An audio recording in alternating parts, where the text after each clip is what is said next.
Tlet persuni tresqu l-qorti akkużati bi traffikar ta' droga wara ir-rejd li seħħ fil-Gżira jumejn ilu.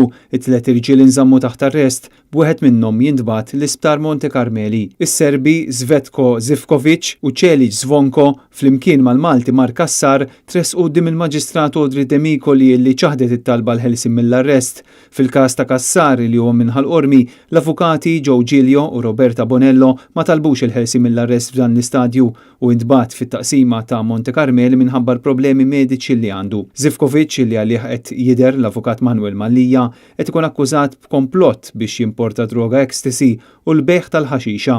L-Ispettur Justin Grek qalet illi l-Pulizija għandha video illi juri li Zvonko jiltaqa' ma' Zivkovic u dawn deru jpoġġu kaxxa suspettuża f'garaxx. Wara kien konfermati li f'din il-kaxxa kien hemm il-ħaxixa u mill-investigazzjonijiet suċċessivi fl-istess garaxx fil-Gżira irriżulta illi b'kollox instabu ma' 17 kilogramma droga. L-avukat Giannella De Marco li qed tidher għal Zvonko qalet illi l-klijent tagħha għandu familja u negozju Malta.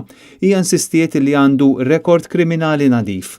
Għal dan oġġezzjonat il-prosekuzzjoni bl-Ispettur Grek tajt illi hawn qed nitkellmu fuq grupp kriminali u li 48 siegħa mhumiex biżżejjed biex jiġu konklużi l-investigazzjonijiet tant li hemm il-possibilità li jiġu arrestati aktar nies.